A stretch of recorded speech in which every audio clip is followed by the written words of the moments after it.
स्वागत है आप सभी का अपने पसंदीदा चैनल दिव्यदृष्टि पाठशाला में।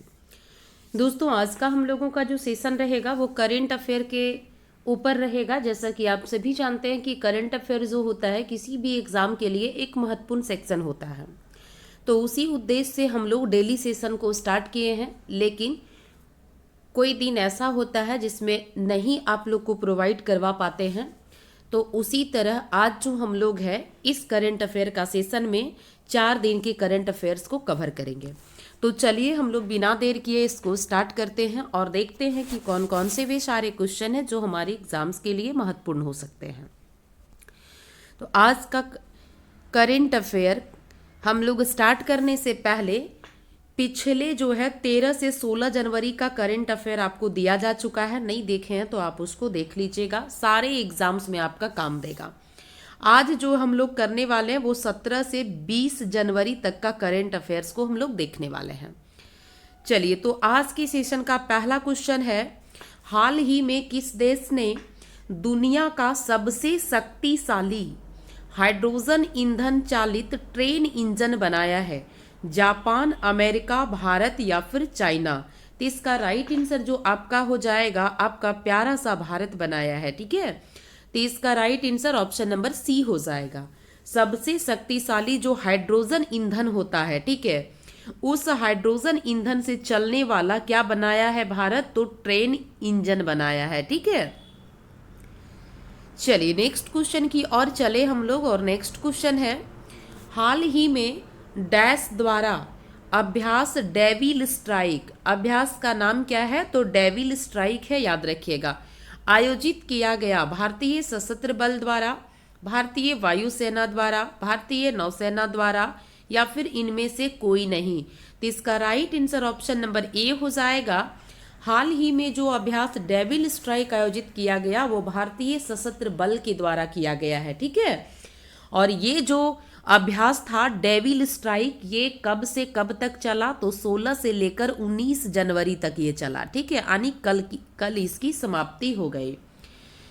इस अभ्यास का अगर उद्देश्य की हम लोग बात करें तो इसका उद्देश्य क्या था?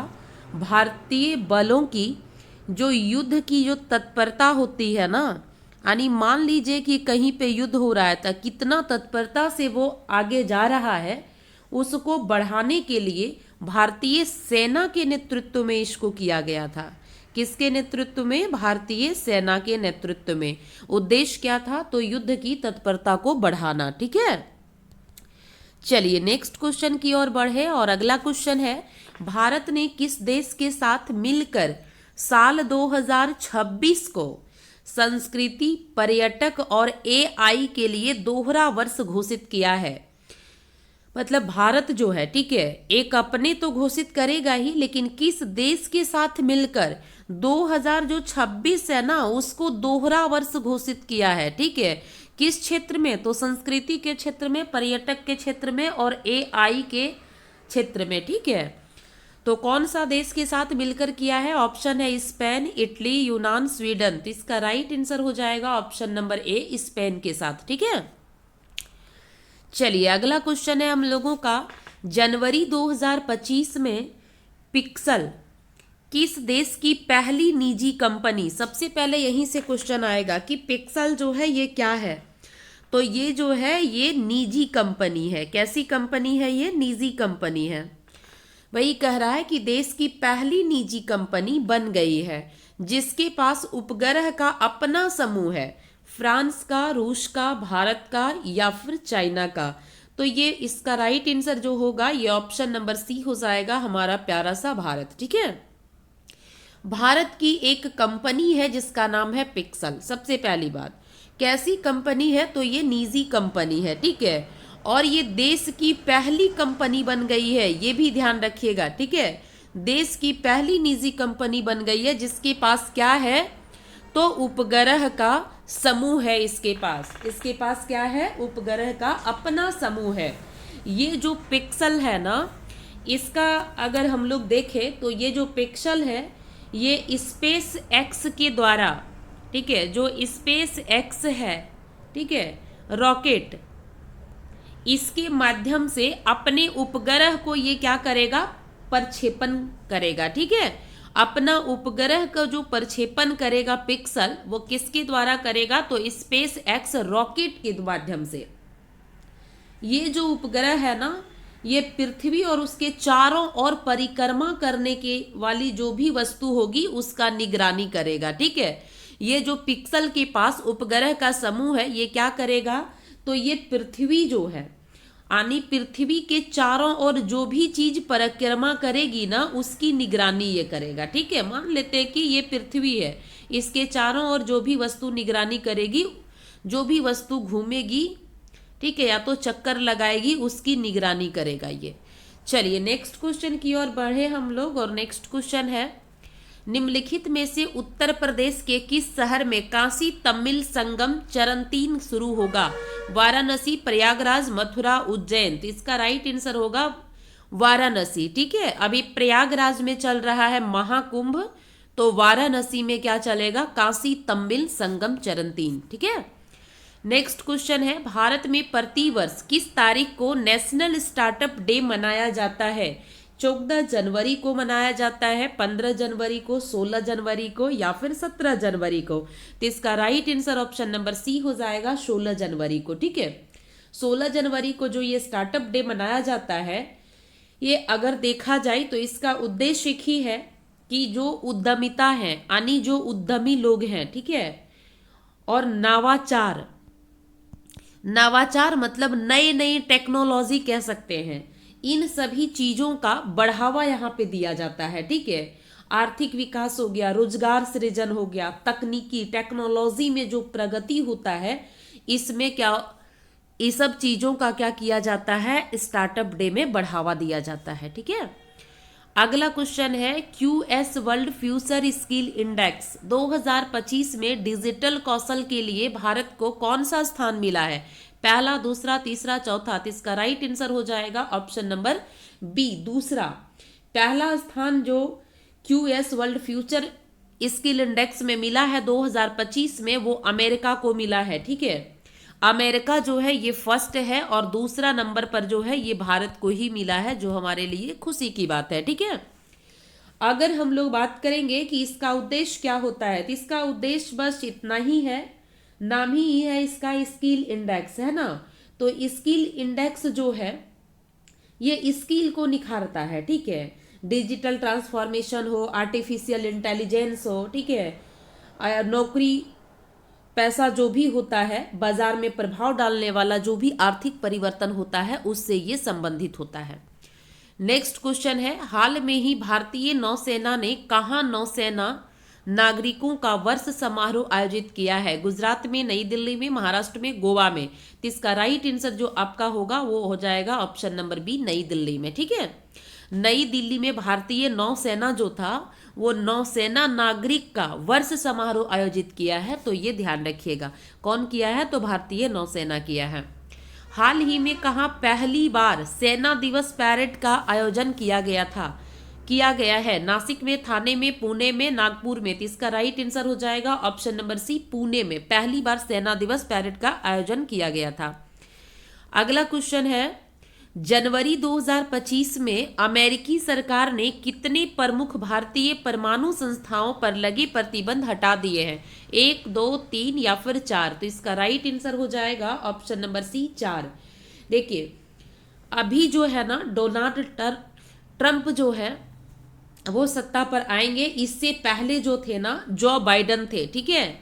ये चीज याद रखिएगा कि इससे पहले जो बाइडन थे, जिन्होंने ये फैसला लिया कि सत्ता जो है आगे जिसके हाथ में जाए, लेकिन भारत का 3 संस्थान जिस पर प्रतिबंध लगा के रखा हुआ था, उस प्रतिबंध को हटा दिया। 3 संस्थान कौन था? तो याद रखिएगा, एग्जाम में ये पूछा जा सकता है, ठीक है। 3 संस्थान था आपका एक है इंडियन रेयर अर्थ, ठीक है, और दूसरा की अगर हम लोग बात करें तो इंदिरा गांधी, दूसरा है आपका इंदिरा गांधी परमाणु अनुसंधान केंद्र, ठीक है, परमाणु अनुसंधान केंद्र, और तीसरा जो आपका है वो है भाभा परमाणु अनुसंधान केंद्र, ठीक है, भाभा परमाणु अनुसंधान केंद्र।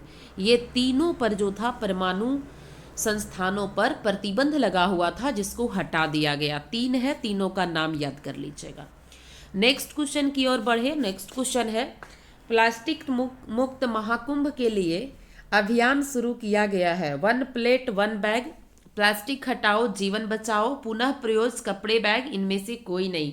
तो इसका राइट आंसर जो होगा ऑप्शन नंबर ए हो जाएगा, प्लास्टिक मुक्त। यानी महाकुंभ जो है ना, वहां पे प्लास्टिक मुक्त करने के लिए 1 प्लेट 1 बैग का जो है अभियान शुरू किया गया है। अगला क्वेश्चन है, निम्नलिखित में से किस देश के नए प्रधानमंत्री के रूप में नवाब सलाम को नियुक्त किया गया है? लेबनान के, बांग्लादेश का, इराक का, पाकिस्तान का। तो इसका राइट आंसर जो होगा ऑप्शन नंबर ए हो जाएगा, लेबनान। नवाब सलाम जो है कहाँ के नए प्रधानमंत्री चुने गए? तो याद रखिएगा लेबनान के। ठीक है, आगे अगर हम लोग बात करें नवाब शरीफ सलाम के बारे में, तो ये जो है ना, ये पीएम बनने से पहले कौन थे? तो ये पीएम बनने से पहले ध्यान रखिएगा अंतर्राष्ट्रीय न्यायालय, ठीक है, अंतर्राष्ट्रीय न्यायालय जो है इसके पूर्व पीठासीन न्यायाधीश थे। ये कौन थे? तो पूर्व पीठासीन न्यायाधीश थे, ये याद रखिएगा अगर पूछा जाए कभी। ठीक है, नवाब सलाम जो है इनकी नियुक्ति की अगर हम लोग बात करें तो इसकी नियुक्ति जो है ना संसद के 2/3 सदस्यों के द्वारा किया गया है। यानी हम लोग भारत की ओर से देखें तो विशेष बहुमत के द्वारा, है ना। न्यायाधीश नवाब सलाम जो है उनको पीएम नामित किया गया है, ये भी ध्यान रखिएगा। ये जो आपका अंतर्राष्ट्रीय न्यायालय है, एक सेकेंड, सर क्या था, वर्ष 2025 है ना। चलिए अगले क्वेश्चन की ओर बढ़े और अगला क्वेश्चन है, हाल ही में किस पूर्वोत्तर राज्य में परशुराम कुंभ मेला 2025 का आयोजन किया गया? त्रिपुरा, सिक्किम, मिजोरम, अरुणाचल प्रदेश। तो इसका राइट आंसर जो होगा आपका हो जाएगा अरुणाचल प्रदेश। ठीक है, ये पूर्वोत्तर राज्य जो इस तरफ का राज्य जो है ना आपका भारत का, उसमें परशुराम कुंभ मेला 2025 का आयोजन किया जा रहा है। महाकुंभ की अगर हम लोग बात करें तो महाकुंभ का आयोजन जो है कहाँ किया जा रहा है? प्रयागराज में किया जा रहा है। चलिए नेक्स्ट क्वेश्चन की ओर बढ़े और नेक्स्ट क्वेश्चन हम लोगों के सामने है, हाल ही में किसके द्वारा 2024 का राष्ट्रीय खेल पुरस्कार प्रदान किया गया है? राष्ट्रपति द्रौपदी मुर्मू, प्रधानमंत्री नरेंद्र मोदी, गृह मंत्री अमित शाह, युवा मामले और खेल मंत्री मनसुख मंडाविया। तो इसका राइट आंसर होगा जो 2024 का राष्ट्रीय खेल पुरस्कार प्रदान किया गया है वो राष्ट्रपति द्रौपदी मुर्मू के द्वारा दिया गया है। ठीक है, यहां से याद रखिएगा राष्ट्रपति द्रौपदी मुर्मू, प्रधानमंत्री नरेंद्र मोदी जी, गृह मंत्री अमित शाह, ये तीनों नाम तो याद रहेगा, लेकिन इसको याद कर लीजिएगा युवा मामले और खेल मंत्री में जो है वो कौन है? मनसुख मंडाविया है। ठीक है, इसके बारे में हम लोग बात कर लेते हैं। राष्ट्रीय खेल पुरस्कार में सबसे पहले जो आएगा वो ध्यान रखिएगा मेजर ध्यानचंद पुरस्कार। ठीक है, मेजर ध्यानचंद पुरस्कार 24 में 4 लोगों को मिला है। गुकेश डी को मिला है, ध्यान दीजिएगा। ठीक है, गुकेश डी को, हरमनप्रीत सिंह को मिला है, आपको हरमनप्रीत सिंह को। दूसरा प्रवीण कुमार को दिया गया है। ठीक है, और चौथा अगर हम लोग बात करें तो मनु भाकर को दिया गया है। ठीक है, यहां से क्वेश्चन जो है एक ये पूछ सकता है ये किस खेल से संबंधित है, दूसरा क्वेश्चन भी पूछा जा सकता है। तो गुकेश डी जो है ये शतरंज खिलाड़ी हैं। ठीक है, हरमनप्रीत सिंह की बात करें तो ये हॉकी खिलाड़ी हैं। प्रवीण कुमार की बात करें तो ये पैरा एथलेटिक्स हैं, ध्यान दीजिएगा। मनु भाकर की बात करें तो मनु भाकर जो है ये शूटिंग करती हैं, है ना। चलिए आगे अगर हम लोग बात करें तो आगे जो है बहुत सारे लोग को मिला है, लेकिन उतना नहीं याद रखना है। अर्जुन पुरस्कार की याद रख लीजिए एक आप कि सलीमा टेट्टे जो झारखंड की हैं, हॉकी खिलाड़ी है ना, सलीमा टेट्टे हॉकी खिलाड़ी जो है झारखंड की, उनको दिया गया है अर्जुन पुरस्कार, ये ध्यान रखिएगा। अगला याद कर लीजिए अर्जुन पुरस्कार लाइफ टाइम वाला। ठीक है, एक लाइफ टाइम वाला अर्जुन पुरस्कार भी मिलता है जो कि अगर हम लोग बात करें तो 3 लोगों को दिया गया, 2 लोगों को दिया गया है ये। ठीक है, एक सुच्चा सिंह है और एक मुरली कांत हैं। ठीक है, सुच्चा सिंह की अगर हम लोग बात करें तो ये एथलेटिक्स है और मुरली कांत जो है ये पैरा तैराकी है। ठीक है, ये ध्यान दीजिएगा। आगे अगर हम लोग बात करें तो अगला खिलाड़ी द्रोणाचार्य से देख लीजिए। ठीक है। द्रोणाचार्य पुरस्कार जो मिला है 2024 में, वो 3 लोगों को मिला है। सबसे पहले अगर हम लोग बात करें तो सुभाष राणा है, ठीक है। दूसरा जो है दीपाली देश पांडे है। कौन है? दीपाली देश पांडे, ठीक है। और तीसरा है संदीप सांगवान। सुभाष राणा की बात करें तो ये पैरा शूटिंग है, ठीक है, ध्यान रखिएगा इसको, पैरा शूटिंग है ये। दीपाली पांडे जो है ये शूटिंग से बिलोंग करती हैं, और संदीप सांगवान जो है ये हॉकी खिलाड़ी हैं, ठीक है। आगे अगर हम लोग बात करें तो अगला एक देख लीजिए, राष्ट्रीय खेल, ठीक है, प्रोत्साहन पुरस्कार। प्रोत्साहन पुरस्कार जो है ये किसी संस्था को मिला है, और उस संस्था का नाम है physical education foundation of India, ठीक है। क्या है संस्था का नाम? Physical education foundation of India. तो ये याद रखिएगा आप। चलिए नेक्स्ट क्वेश्चन है, और नेक्स्ट क्वेश्चन हम लोगों का है, हाल ही में प्रधानमंत्री नरेंद्र मोदी की अध्यक्षता में डैश के सतीश धवन अंतरिक्ष केंद्र में तीसरे लॉन्च पैड यानी टीएलपी, तीसरा लॉन्च पैड का नाम क्या है? तो टीएलपी है, ध्यान दीजिएगा। और इससे पहले अगर हम लोग बात करें तो यहाँ पर 2 लॉन्च पैड जो है ना ये सक्रिय भूमिका अपना निभा रहा था, ठीक है। इसकी स्थापना की स्वीकृति दे दी गई है बेंगलुरु, कर्नाटका, राजस्थान, आंध्र प्रदेश। तो इसका राइट आंसर हो जाएगा option number D, Andhra Pradesh, ठीक है। इसकी अगर हम लोग बात करें कि 2 जो सक्रिय पहले थी उसका नाम क्या है, तो 2 सक्रिय जो लॉन्च पैड था उसका नाम है FLP और दूसरा का नाम है SLP, ठीक है। और अभी तीसरा जो हो गया ये आपका TLP हो गया, यानी पहला लॉन्च पैड FLP, दूसरा SLP और तीसरा TLP। चलिए नेक्स्ट क्वेश्चन की ओर बढ़े, और नेक्स्ट क्वेश्चन है, निम्नलिखित में से किस देश के राष्ट्रपति भारत के 76वें गणतंत्र दिवस समारोह के मुख्य अतिथि होंगे? Indonesia, Australia, Singapore, America. तो इसका राइट आंसर हो जाएगा option number A, Indonesia. Indonesia के जो राष्ट्रपति हैं वो भारत में जो 26 जनवरी को 76वां गणतंत्र दिवस होगा समारोह, उसके मुख्य अतिथि होंगे। अब आप सबों को कमेंट बॉक्स में बताना है कि राष्ट्रपति जो है इंडोनेशिया के वो कौन है, ठीक है। चलिए नेक्स्ट क्वेश्चन की ओर बढ़े, और नेक्स्ट क्वेश्चन है, प्रधानमंत्री नरेंद्र मोदी ने 18 जनवरी को स्वामित्व योजना के तहत कितने लाख से अधिक संपत्ति कार्ड का वितरण किया है?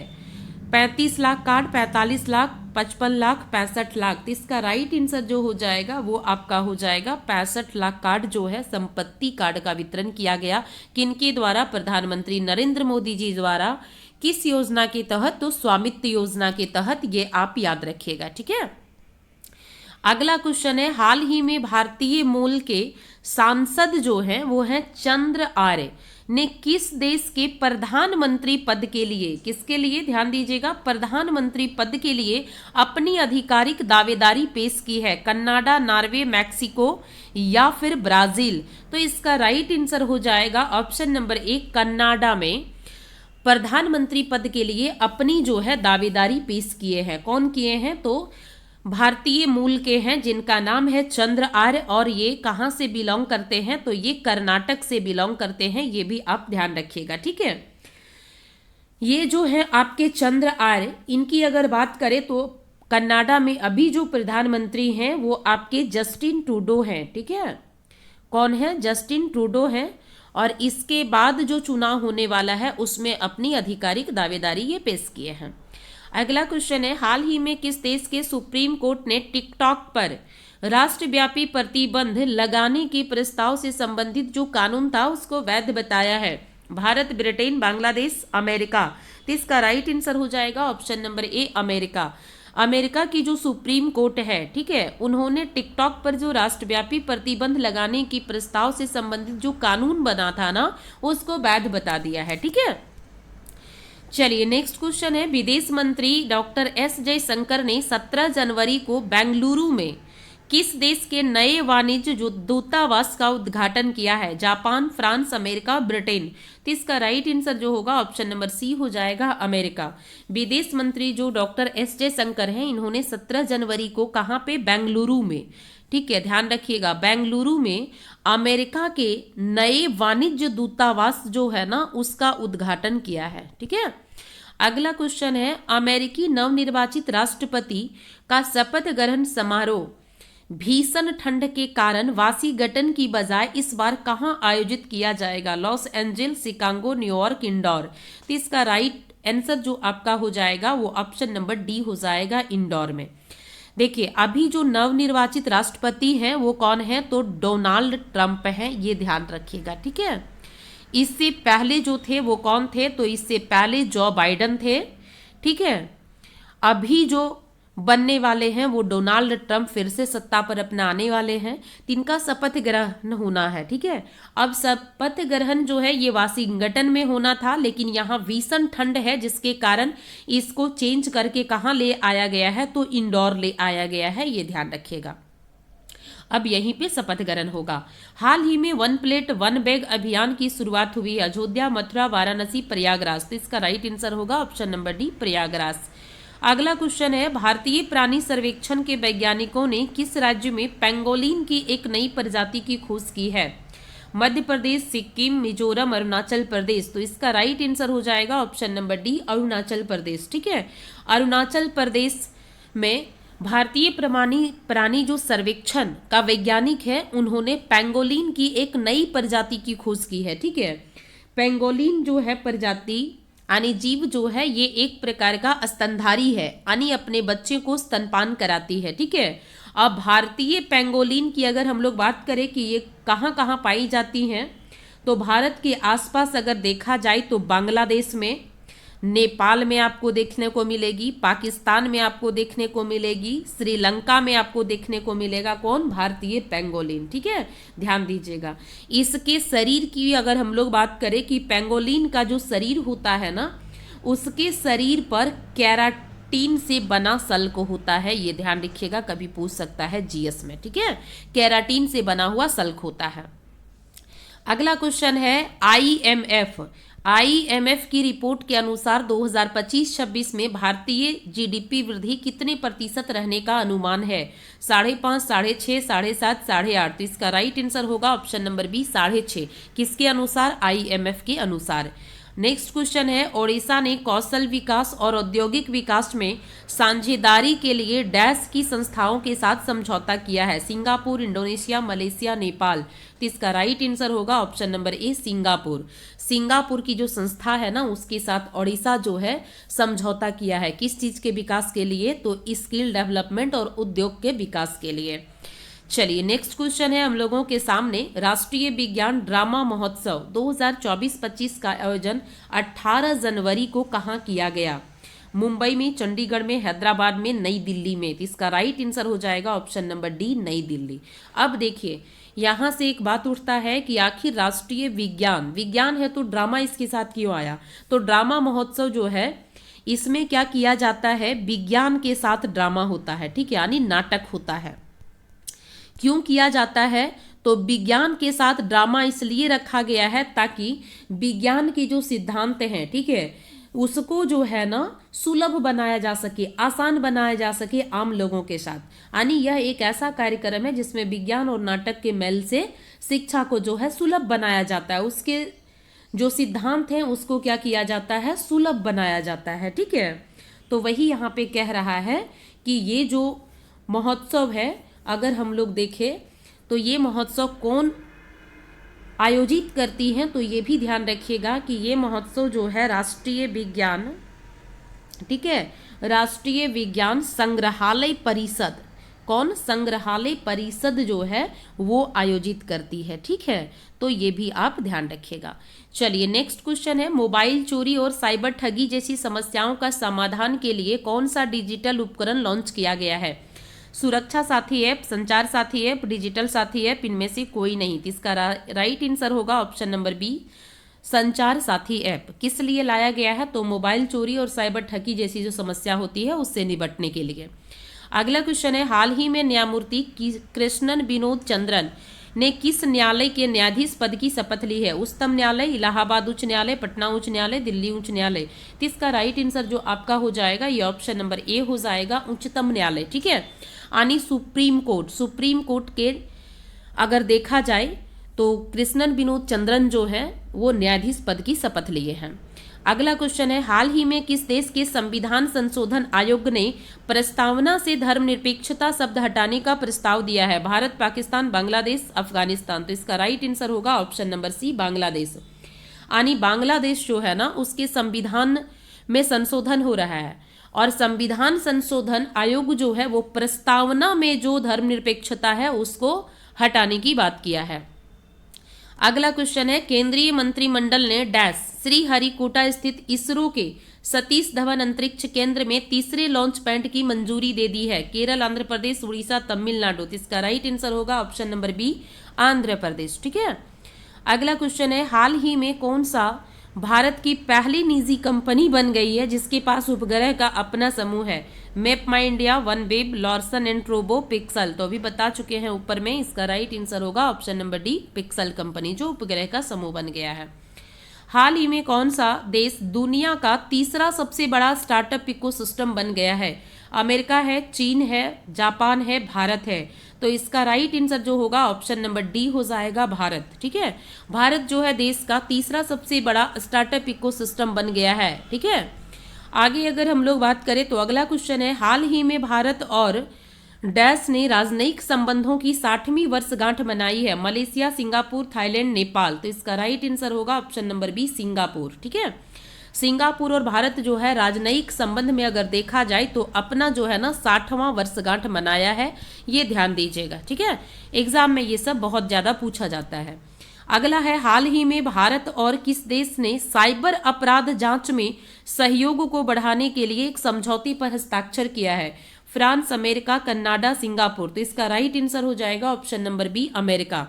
अमेरिका और भारत जो है साइबर जांच का जो अपराध जो करते हैं ना उसकी जांच में सहयोग बढ़ाने के लिए एक समझौते पर हस्ताक्षर किए हैं। अगला क्वेश्चन है, हाल ही में किसने अधिकृत बैंकों की विदेशी जो शाखा है, ठीक है, उसको गैर निवासियों के लिए भारतीय रुपया खाते खोलने की अनुमति दी है? वित्त मंत्रालय, गृह मंत्रालय, नीति आयोग या फिर आरबीआई।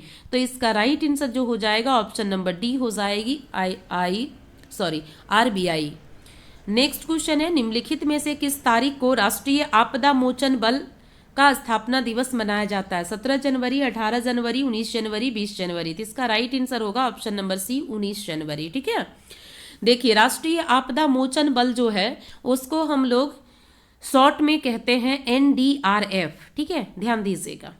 अब ये जो एनडीआरएफ है इसकी स्थापना जो है ये किस अधिनियम के तहत हुई है? तो इसको याद रखिएगा, आपदा प्रबंधन अधिनियम। ठीक है, क्या है? आपदा प्रबंधन अधिनियम 2005, इसके तहत जो है एनडीआरएफ की स्थापना की है। स्थापना इसका कब हुआ है? तो इसकी स्थापना 2006 में हुई है। ठीक है, ये भी आप ध्यान रखिएगा। अब इसका काम क्या है? तो इसका काम एनडीआरएफ का है कि जब कोई आपदा आता है, ठीक है, तो जो भी आपदा में हानि होती है, जो भी मतलब जोखिम होने वाला है, उसको कम करने के लिए जो है ये सामुदायिक लोग जो होते हैं ना उनको अंदर जो है वो जागरूकता बढ़ाने का काम करते हैं, जोखिम को कम करने का काम करता है, और जो भी आपदा में समस्या है उस समस्या का तुरंत निदान करने का ये काम करता है एनडीआरएफ टीम। ठीक है, चलिए नेक्स्ट क्वेश्चन की बात करें तो नेक्स्ट क्वेश्चन है, हाल ही में किस देश ने अपने पहले स्वदेशी माइक्रो मिसाइल सिस्टम भार्गवस्त्र का सफलतापूर्वक परीक्षण किया है? भारत, थाईलैंड, इंडोनेशिया, इनमें से कोई नहीं। तो इसका राइट आंसर हो जाएगा ऑप्शन नंबर ए, भारत। ठीक है, भारत जो है उसका पहला स्वदेशी माइक्रो मिसाइल सिस्टम भार्गवस्त्र है जिसका सफलतापूर्वक परीक्षण ये कर लिया है। ठीक है, तो ये ध्यान रखिएगा। और ये जब परीक्षण किया ना उसके बाद अगर देखा जाए तो रक्षा प्रौद्योगिकी में एक भारत जो है महत्वपूर्ण उपलब्धि हासिल कर लिया, और इसी मतलब क्या कहते हैं, इसी माइक्रो मिसाइल सिस्टम को इन्होंने झुंड ड्रोन खतरों का मुकाबला करने के लिए डिजाइन किया है। अगला क्वेश्चन है डैश 2025 को भारत के लोकपाल ने नई दिल्ली में अपना पहला स्थापना दिवस मनाया। 16 जनवरी, 17 जनवरी, 18 जनवरी, 19 जनवरी। तो इसका राइट आंसर होगा ऑप्शन नंबर ए 16 जनवरी। यानी 16 जनवरी 2025 को लोकपाल जो है ना ये अपना नई दिल्ली में पहला अपना स्थापना दिवस मनाया है। ठीक है, ये ध्यान रखिएगा। अगला क्वेश्चन है हाल ही में किस देश ने 1 जनवरी 2025 से समलैंगिक विवाह को वैध कर दिया है। समलैंगिक विवाह यानी लड़की जो है वो लड़की के साथ शादी कर सकती है। ठीक है, अरे लड़की जो है वो लड़की के साथ शादी कर सकती है और लड़का जो है ये लड़का के साथ शादी कर सकता है, यानी समलैंगिक विवाह जो है ये वैध है। ये कौन किया है? Norway, Germany, Switzerland, Liechtenstein. तो इसका राइट आंसर होगा ऑप्शन नंबर डी लिंचेनस्टाइन। ठीक है, नेक्स्ट क्वेश्चन है और आज के सेशन का लास्ट क्वेश्चन है हाल ही में किस अंतर्राष्ट्रीय संगठन ने 20वीं वैश्विक जोखिम रिपोर्ट 2025 जारी किया है? विश्व बैंक, IMF, संयुक्त राष्ट्र संघ, विश्व आर्थिक मंच। तो इसका राइट आंसर हो जाएगा ऑप्शन नंबर डी विश्व आर्थिक मंच। ठीक है, ये जो है विश्व आर्थिक मंच ये क्या जारी करती है? तो ये विश्व जोखिम रिपोर्ट जारी करती है। ठीक है, चलिए बहुत बहुत धन्यवाद आप सभी को लास्ट तक बने रहने के लिए। थोड़ा टाइम का अभाव हो जाता है इसीलिए दिक्कत है, फिर भी जो भी आपको जानकारी दी गई है वो सटीक जानकारी देने का हमेशा प्रयास करते हैं। अगर हमारे द्वारा दी हुई जानकारी आपको अच्छी लगी तो ज़रूर दोस्तों के साथ शेयर कीजिएगा, एक लाइक, एक कमेंट कर दीजिएगा ताकि मोटिवेट होकर इसी तरह का वीडियो आप सबों के लिए हम लाते रहें। अगर चैनल पर नए हैं तो सब्सक्राइब कर लीजिएगा ताकि हमारे द्वारा दी हुई जानकारी आपको पहले पहुंचे। चलिए मिलते हैं अगले क्लास में अगले अपडेट के साथ, तब तक के लिए सभी को बाय बाय, टेक केयर।